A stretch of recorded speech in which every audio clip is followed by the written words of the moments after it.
excitement, even now, is mind-blowing. This video is not going to be a delicate one. I'm just talking about labour and delivering a human. Hi and welcome back to another video. Welcome if you're new. My name is Poppy and I upload lifestyle and motherhood videos every single week. So on my lap I have my beautiful, gorgeous little son, Logan. He is 3 months old as of 2 days ago, and I honestly can't believe that time is going so incredibly quickly, and just look how aware he is and how much he's grown since the last videos. It's kind of given me a kick to get better at uploading videos on YouTube and just to be a lot more consistent. So that is my goal from here on out. I'm going to be uploading very frequently, making the most of my maternity leave, documenting everything I can so that I have lots of video footage to look back on. I don't want to rely on my phone because I feel like as soon as I do that, I just know myself, I'm so clumsy. I'll lose my phone, I'll break my phone, I'll lose all the footage, and that's going to devastate me. So I want to get better at filming uploads and just documenting everything that I can and taking everything in that we can. So today's video is going to be a labour and delivery experience story. So I'm going to be sharing what my experience was, and yeah, essentially I'm going to take you through everything from when I went into labour to when we got home from the hospital, because I was in the hospital for 3 days and there's just a lot to cover, basically a lot to talk about. So I'm going to get as much information as I can in, as many tips as I can get in, and that's pretty much essentially going to be this video. 2 things I will mention: is someone tired? Is someone sleepy? He just woke up from a nap, but he is feeling sleepy, so I'm probably going to have to put him down for a nap again in a minute. He probably just didn't have a long enough one. Anyway, 2 things to mention before we go into this video. First thing was, I wasn't going to film this video because I didn't want it to be like me talking at you and just talking about myself.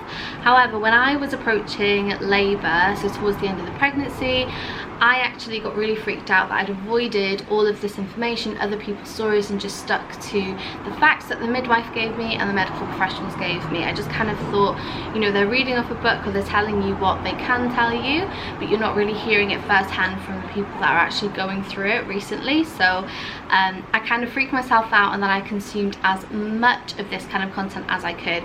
And to be honest, it just relieved my anxiety, because the main thing I learned, and this is the second point that I want to get across as well before we start the video, is everybody's interpretation, even if it's the exact same experience, the exact same birth plan, every single person's interpretation is going to be different, just depending on their thoughts, their pain thresholds, their opinions, how they felt. So yeah, definitely everybody's experience is going to be different, but for me it just helped relieve anxiety hearing as many people's experiences as I could, so I was well prepared and I felt like I knew exactly what to expect in every different scenario that could happen. Obviously there's no way that you're ever going to be able to be that prepared because you don't know what's going to happen, but consuming as many of these videos as I could just helped relieve my anxiety about that. So he's getting a little bit fussy and a little bit restless, so I'm gonna pop him on his playmat. We've got a new Finding Nemo one and you absolutely love it, don't you? Yeah, is that what you want? You want to go and play on your mat? I'm not going to spend time talking about this in this video, but it's honestly a game changer, and I will put it in my upcoming video, which is going to be 0 to 3 months must-haves and just products that honestly have just basically been game changers for me and have worked really well personally with Logan. So that video will be coming up, so if you're interested in this type of content, make sure that you do subscribe. I'm going to pop him on his playmat and get him settled, and then we're going to get into the video. Okay, so I've put him in his nicest basket and he is kicking about a bit, but I see little fists going up, I see little toes popping out as well. It's so cute, but I think he's pretty content at the moment. Honestly, with a baby sometimes it is just trying everything until the thing that you didn't try first works. So I think he's good for now, but I might have to pause, and this might be a bit of a choppy video just depending on how he's feeling and whether he needs something a bit more interactive. So let's get into the video because it's so hot. I've got my ice cold Coke, thank goodness for that, because I'm honestly roasting. It's meant to be like 38 degrees today, which is crazy, and it's definitely not that yet, but I'm just kind of waiting for that heat, and I want to get this filmed before that heat hits. So The first thing I wanted to talk about was how I knew I went into labour. And this might seem like a bit of a silly topic for somebody who's really comfortable and confident in that, for somebody who's maybe been through it multiple times.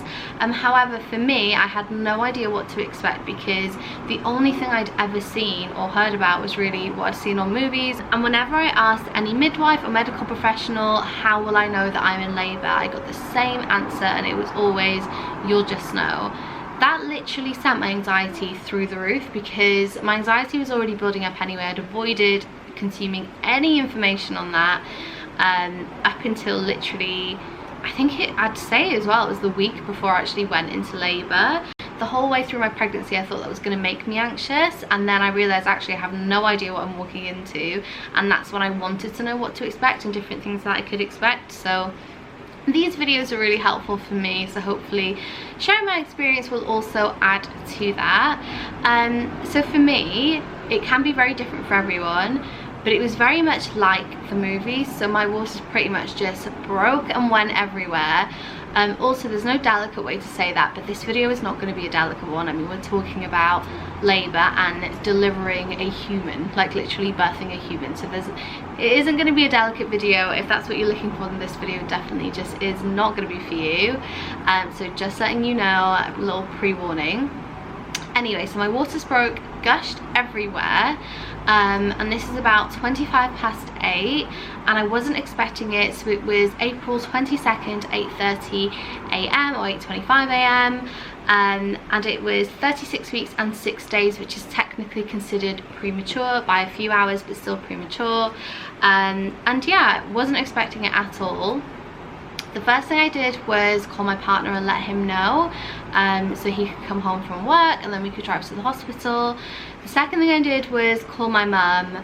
I didn't really ask anything, I didn't really say much other than I'm in labour, and to be honest, it sounds really silly, but I just wanted to hear her voice so I could just feel like calm. I literally wasn't panicked at all. It's so unlike me. Like, I'm that person that needs to be on a schedule, needs to get things done efficiently. I need to know exactly what's happening when, and yeah, I just wasn't like that at all. Like I saw a new side of me where I just completely relaxed and was so laid back, and I think I was just so ready to meet him at this point that everything I thought I'd be worried about, I just didn't care. Like, I was so excited to see him and just to meet him, to hold him, to cuddle him. So yeah, I was just so relaxed and almost like at peace, like just so peaceful. And then I went for a shower, I washed my hair, dried my hair, got myself ready, did my makeup, made myself feel a bit fresh. Reese got home at that point, and then we called triage. They told us to come in as soon as we could. This was probably about 9 o'clock, and to be honest, we actually ended up going in there like an hour and a half, maybe an hour later. We went to go and get petrol, we went to go and get something to eat from Tesco because I hadn't eaten, he'd barely eaten anything. We went to go and get some drinks and food because we'd heard that you really do need to bring your own. It's a bit difficult once you're on the ward, you know, you're hooked up to all these like monitors and different things, so it's quite difficult really to get away to be able to get food or to be able to get any water or drinks or anything like that, anything to help your energy. And of course I wanted as much energy as I had. So that's the end of how I knew I was in labour. For me, it was pretty obvious. Waters gushed everywhere, and that pretty much confirmed that I was in labour. When I spoke to triage, they were like, yeah, definitely, so come in. So moving on to the next part, arriving at the hospital. If I'm looking down, by the way, I've made notes of everything that I wanted to cover in this video. So because I was 36 weeks and 6 days, in my head I kind of saw that as full term because I knew 37 weeks was full term. Obviously for the hospital, they see that as factually what it is, which is considered premature. So to begin with, I went to triage rather than like the usual ward that you'd go to. I went to maternity triage so I could be closely monitored, hooked up to everything. His heartbeat was monitored, mine was monitored. They basically monitored contractions, everything they could, blood pressure, anything and everything they monitored, kept a such a close eye on me just to make sure that everything was okay, that he was doing okay, that I was doing okay. And pretty much we stayed in triage until, I'd say probably the evening, maybe like 11 p.m.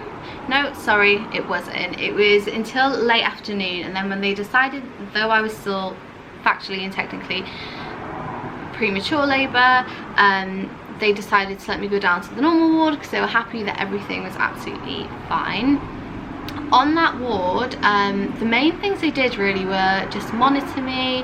When I was in triage, I was absolutely fine, so they didn't really need to do anything urgent. They also checked that I was in labour, which I knew was obvious anyway, because literally my waters were still gushing out everywhere, just constantly. I was honestly going through maternity pads, and that's a tip actually, is to stock up on enough maternity pads for pre-delivering the baby as well, because I thought it was after delivery, post-delivery, that you'd need them obviously for bleeding, and because it's very heavy, and sanitary towels, they'll honestly just soak through that and you're going to get it everywhere and it's going to be messy. So I would just get thick maternity pads, but just make sure that you stock up on enough before delivery as well. That's not something I expected. I thought once my waters broke, that would be it, but it just continued coming basically until delivery, and then obviously after delivery then you're bleeding.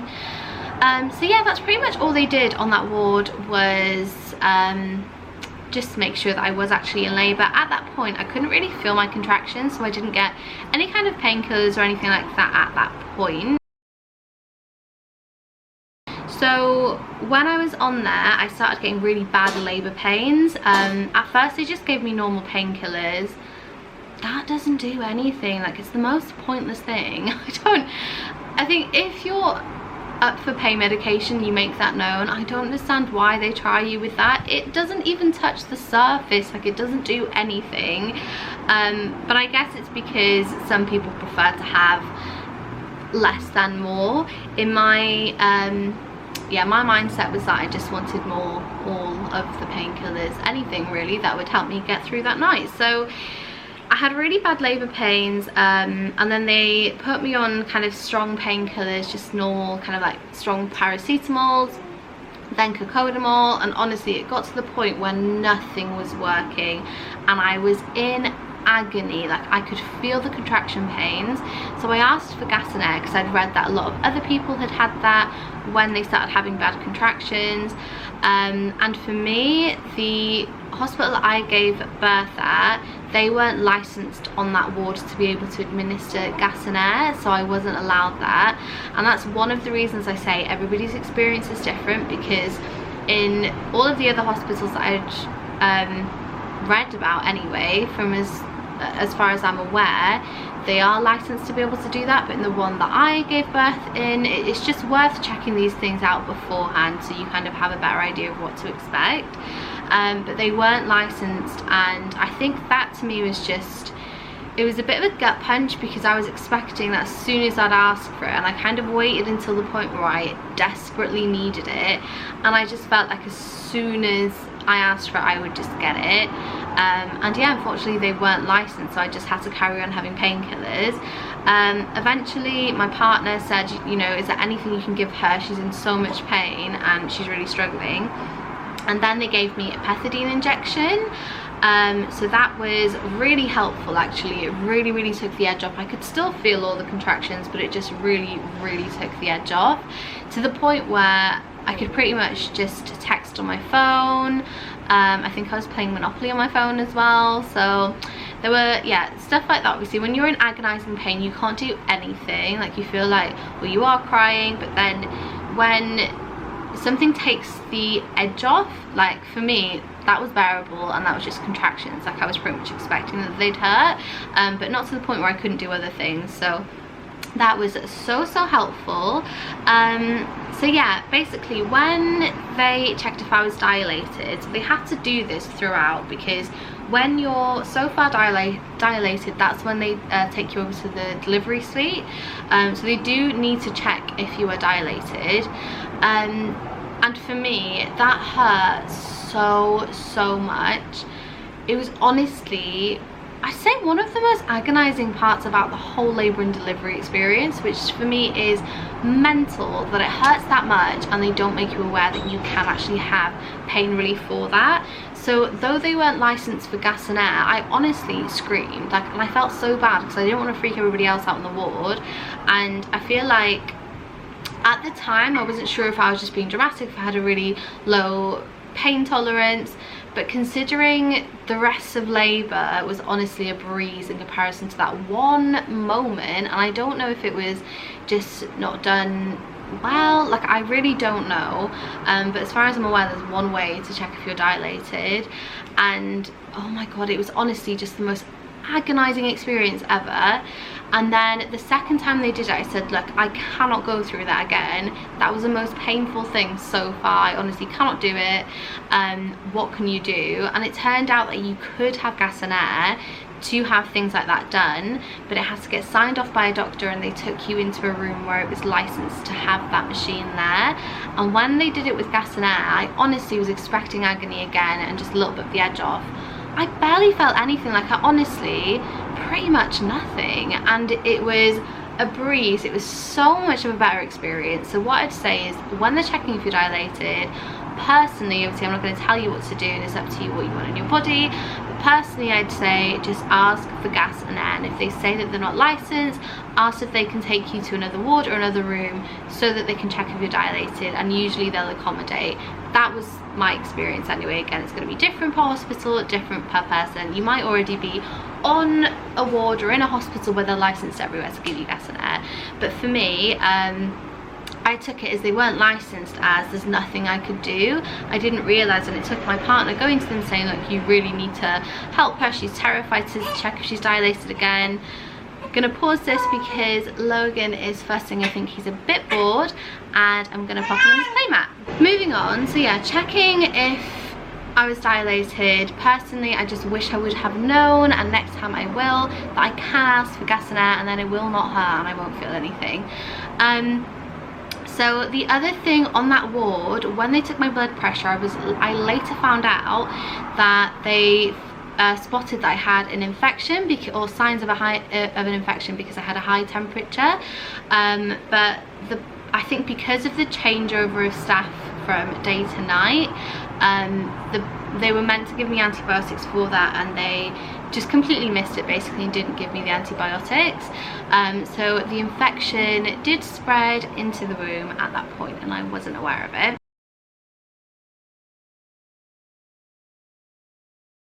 On to the next chapter, which was going back up to triage, which is where the delivery suite was as well in the hospital that I was giving birth at. I don't know if it's the same everywhere, but that's how it was where I gave birth. So I went from the pre-labour ward, so I spent the night in the pre-labour ward, or labour ward, whatever you want to call it, wherever it's called, and then in the morning, about, I think it was about 8 AM, I then went up to the delivery ward, also the triage ward, and the level of excitement when you know that you are going somewhere, and when you return from that place, you're leaving that place with your baby. Like, the excitement even now is mind-blowing. Like, it literally, I'm super excited now, and he's here literally in front of me on his playmat, but the excitement, just knowing that the best thing to ever happen to you in your whole life is happening. Like, it's happening now, and all of the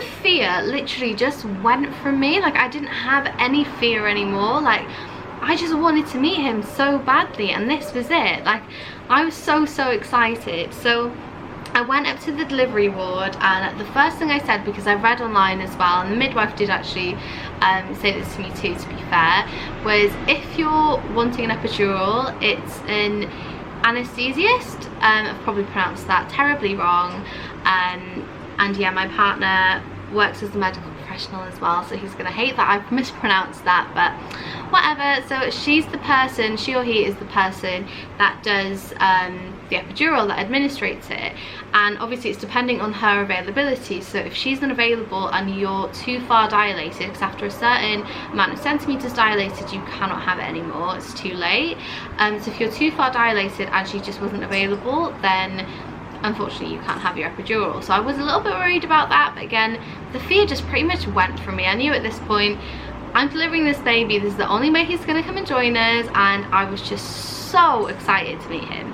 So the first thing I did was tell them that I wanted the epidural, just in case they're really busy. I mean, they're literally delivering babies all day. I don't expect them really to look at my birth plan or to look at the notes, so I let them know that as soon as possible so they could inform the anesthesiast, and then she could make sure that she came to check on me as soon as I was able to have the epidural. So she came and administered the epidural. So when I was on this ward, and this was leading up to the epidural actually, they did have, so the delivery ward, they do have license for gas and air on the ward that I was on. So again, it checks specifically with which ward you're on.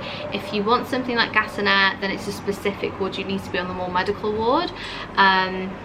Actually, I think that's for an epidural, but anyway, different wards, different things they can offer you, so just make sure that you check that with your hospital that you're going to be giving birth at in advance. I had it throughout the epidural, and I honestly barely felt the epidural being done. And Reese said from where he was standing, which is in front of me, holding my hand and support my body, because you can't move too much, and you do kind of get thrown forward as they're kind of, I don't even know what they did, because I didn't look, I couldn't see it, and I've asked Reese to not tell me how it looked because I don't really want to know how it looked. Like, I prefer to know that it worked for me, and the next time I'm gonna have the same thing done, and I'd rather not know the details about it. So I don't want to put me off next time, because honestly for me, delivering was just an amazing experience, and I'm not saying that you need an epidural at all for that to happen, but for me it just relieved all of my anxiety and I could really enjoy the process. So she had to attempt the epidural twice, because the first time it didn't work. I was only numb on one side of my body, and that was, the feeling was starting to come back.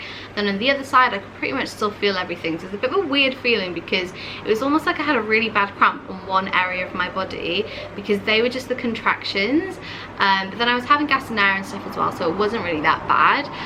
But the point is that I shouldn't be able to feel any of the contractions at all, like literally anything. So the epidural for me was from the waist, it wasn't even from the waist down, because I could still feel my legs. So I think it's different again depending on what hospital you get the epidural administered at, but for me they had basically just the area that needed to be numb was numb, and I honestly didn't feel anything throughout delivery. So that was my experience with the epidural, and to be honest, again, Reese said from where he was standing it looked horrific, but from where I was sitting with the gas and air as well, so I'd recommend, again, if you're open to painkillers and you're happy to have anything throughout, then just have the gas and air together, get it administered. It's so much easier, faff free, and it didn't hurt at all because I had that. I do wish I would have gone a bit lighter on the gas and air, because my memory's a little bit hazy and a little bit foggy, but I was just so scared that it was going to hurt. But I think because I've done it once now, next time I'd probably go a bit lighter. But hey, I was in that mindset of anything to get me through this and anything to make it an enjoyable experience, so I'm not just constantly anxious through the whole thing as well. I was open to. So when I was on this ward, that's when they were monitoring me. Again, wherever you go, they hook you up to monitors. They take your blood pressure, monitor his heartbeat, especially now because I was in active labor, and they also needed to induce me because basically I had a 36-hour labor and it just wasn't happening quick enough, and there was a danger that there'd be an infection to him, which I later found out that there was, but again, it was missed on the previous ward. So because they said that my temperature was really high, they checked me out, they said I had an infection in the room, they gave me antibiotics for that, and then they also induced me. So what they do is they put a drip in you, and basically it's an IV. They administer fluid into you, which helps to make the contractions happen and helps you go into active labor. So it was after a certain point that I had the epidural. Sorry, again, my memory's a little bit foggy and hazy, so I'm trying to piece it together as best as I can, but this is why I'd recommend maybe just going a little bit lighter on the gas and air. unless you actually need it, and you do you. But yeah, so then I had the epidural after having the antibiotics and after starting to be induced, and they just carried on that process up to a certain point. So with the epidural as well, I had a button what I could administrate it. There was a max and I could only do it every 30 minutes, but honestly, as soon as it hit that 30 minutes and that light went on that said that I could administrate it again, I pushed that button. Right, we had to pause the video a little bit. I needed to charge my battery, and we also needed to feed little Logie Bear, who is here currently laying next to me. So we might need to do a few more pauses for burpees, but at the moment he's taking a little bit of a nap. So moving on with the story, the next chapter is moving back to triage. We've done that, that's not the next chapter. The next chapter is delivery. The exciting part, the best part of this story, delivery. So delivery was actually really quick and straightforward for me, but there is one thing that I wanted to share that I thought was a really handy tip. It was so useful and helped me so much as soon as the midwife said it. So it literally took 3 sets of pushes to have him delivered. That was it. He was 5 pounds and 5 ounces, so he was very, very small. But that was it pretty much. And seeing him for the first time, like, I get emotional even just thinking about it, but seeing him for the first time I think is the most incredible and going to be the most incredible, fulfilling and important special moment of my life. Like, just seeing him there, I instantly loved him, and I instantly knew what unconditional love for another human was. Like, you have that for family anyway, but the level of love that you have for your child is an unimaginable amount. You just can't imagine it until you actually see your child. And I just wanted to cuddle him straight away, but because I had an infection in the womb, and because he was early, and because he was quite small, they needed to do some checks. She did it kind of there next to my legs, so they didn't need to take him away instantly, so that took a couple of minutes. It felt like hours. I'm just gonna burp this little bubba, also tell you the rest of this story. But yeah, it felt like hours because I just wanted to meet him. I just wanted to meet my bubba. So yeah, that was literally the most fulfilling moment of my life, was seeing him. Honestly, it was just, it's indescribable, it really is. So yeah, after that, because I had an infection in the womb, so he stayed on my chest for a bit. We had a bit of chest time. My partner also looked at me and he said, you know, that I'm really incredible, and it was such a loving moment, like, between the 3 of us. It was absolutely amazing. It was such a loving and caring moment. It was just one of the best moments of my life, the best moment of my life actually. But yeah, so then we gave him his bottle, we FaceTimed. Again, this is so hazy, but I'm pretty sure we either FaceTimed or took a video and sent them to family so they could see him ASAP. And yeah, it was just amazing being able to introduce him to them, and just seeing how happy it made them as well as us. And I'm honestly going to get emotional in this video because he's honestly just the most incredible thing that's ever happened to me in my whole life. Anyway, sorry, getting back on track, I'm pulling myself together. So yeah, we FaceTimed everyone, and either that or we took videos and sent them, or pictures and sent them to everyone. Reese was on kind of phone duties and managing that part of it. And then we obviously put the phones away again and just took him in, had time for the 3 of us. They brought us in some toast. They also brought him in some toast, which was really nice because it was literally 11:43 that he was born, so it was really, really late by the time obviously we'd had some time with him. It was literally in the middle of the night. So they brought both of us some toast and tea for some energy. And yeah, we were just more preoccupied with him, to be honest. But then after that, I did have a 2nd-degree tear, so then they stitched up the tear. And whilst they stitched me up, Reese went with Logan. They took him away to go and get a cannula in his hand so that he could have IV drip antibiotics. That was literally, it was just horrendous, like having him pulled away from me to go, like, I know he needed to go and get the antibiotics, and I don't feel any kind of way about it because I know he needed them and that was the safest thing for him. So in that respect it was totally fine. I'd have freaked out if it was only me and Reese wasn't there to go with him, but he went with him, so I knew that he was in safe hands, absolutely.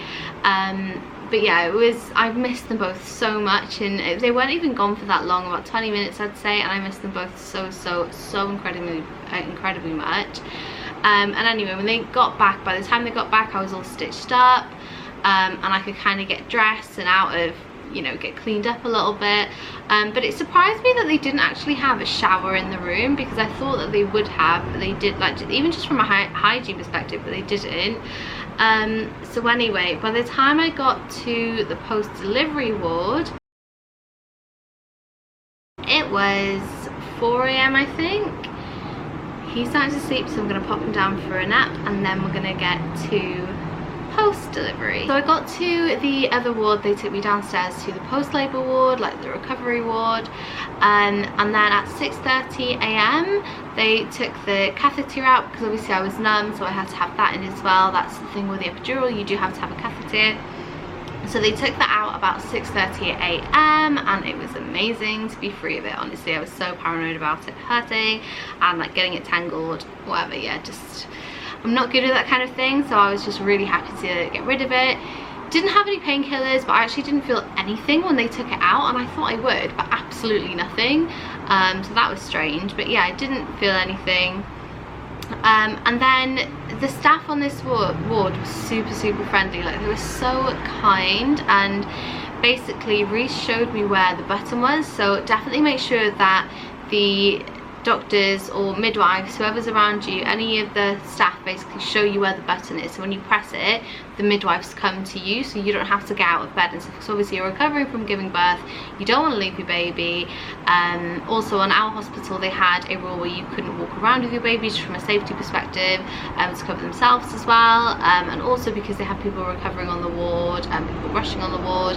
If somebody needed to rush to somebody on the ward, then obviously that could be kind of like a barrier, it could be a bit dangerous. So yeah, it's just a lot easier to have them come to you as and when you need them, and use the button as well. Like, they're there to help, like the button is there, it's not just there for emergencies, and that's what I thought initially. You can literally ask anything, even if you've got a question on your mind, press it, somebody will come to you and you can ask them, and if they don't know they'll go and find out from somebody else. Like, anything at all, you can ask them, and they made me feel that way as well. Like, I didn't have to use it if I needed to use it, like I could use it for anything at all, and that was really great, because it made it a lot less nerve-wracking, because Reese wasn't allowed to stay on the ward with me either, and we had to stay in for 3 days to monitor us, because they were waiting for test results to come back from Logan, because they wanted to know if he did or didn't have an infection, which is why he had to have the cannula in with the antibiotics as a precaution, because they didn't know if he did have one. And it turned out when the results came back that he didn't have one, but again, I don't regret it, because that was the safest thing for him. And then also myself as well, I had to finish a course of IV drip antibiotics, and then they moved me onto oral antibiotics so that I could go home, because we found out that he didn't obviously need to stay in hospital anymore, and for me they could just switch me over to oral tablets, which is what they did. But within those 3 days he wasn't, and that's including obviously the night of going into labour as well, so 2 nights on the post labour ward, and yeah, he wasn't allowed to stay outside of the visiting hours, so it just made it a lot less of a struggle, and like less lonely, and it gave me a lot more confidence, because even just things, and this might sound ridiculous to anyone who's been around children, but I had no idea how to change a nappy. Like, I had absolutely no idea, no clue. So the first time I needed to change his nappy, which is obviously pretty quickly, I rang the buzzer, or pressed the buzzer, somebody came, they showed me how to do it. The next time I pressed the buzzer again, I did it, and I wanted to check if it was done okay, and if there's anything I'd missed, because he was so tiny. Again, 5 pounds 5 ounces, absolutely tiny, and I just wanted to make sure that I was caring for him properly. I hadn't had experience in it before. I didn't want to do any assuming, and I wanted the professionals and the people who knew exactly what they were talking about to show me.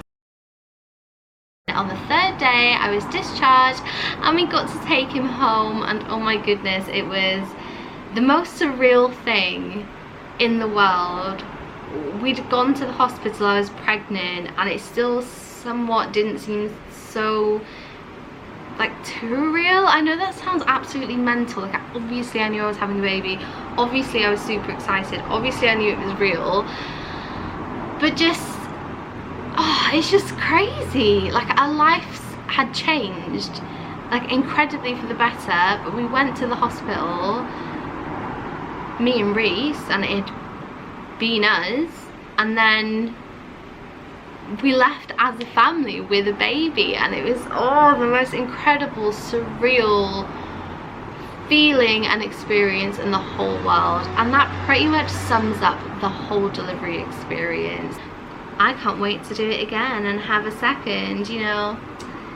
I feel like he's telling me he wants a little brother or a little sister, so we'll see. But yeah, I can't wait until the next time to do it again. And yeah, incredible experience, surreal, sums it up. Anyway, that's pretty much everything I have to share. If there's anything you want to know that I haven't mentioned, then definitely let me know. I just try to include the things that were on my mind, that I was thinking about. So again, to summarise, just knowing that you need to tell people the epidural really early if you want one, knowing that you can request gas and air, well, at least in the hospital that I gave birth in, and to definitely do so, in my opinion, when they're checking if you're dilated, because it's the difference between bearing lots of pain and not having to have any. So if you're comfortable with taking things like gas and air, and you know, if you want a completely natural experience, completely up to you. But yeah, personally, that's what I'd recommend to curb the pain. Also, making sure you check about visiting hours, whether your partner can stay, how many people can be on the ward. Choose in advance so that you don't have to put yourself through the stress when you're actually on the ward. And that's pretty much everything that I can think of. So hopefully that helped, and even if it didn't, to be honest, I had loads of fun talking about the labour and delivery experience, and now I have the videos to look back on, because obviously with the gas and air and lots of it, the experience is a little bit foggy and hazy, but the more I talk about it, like, the more it refreshes in my memory. So I'm loving that I have this video so that I can just go back and relive it constantly, which is what I'm gonna do. But yeah, hopefully you got something from this video, or at least enjoyed hearing this story. And if you're liking this kind of content, then make sure that you subscribe so you don't miss out on any future uploads. I have got a 0 to 3 month newborn favourite video coming up soon, and lots of exciting things to share in that. So yeah, thanks for watching today's video, and I hope to see you in the next one.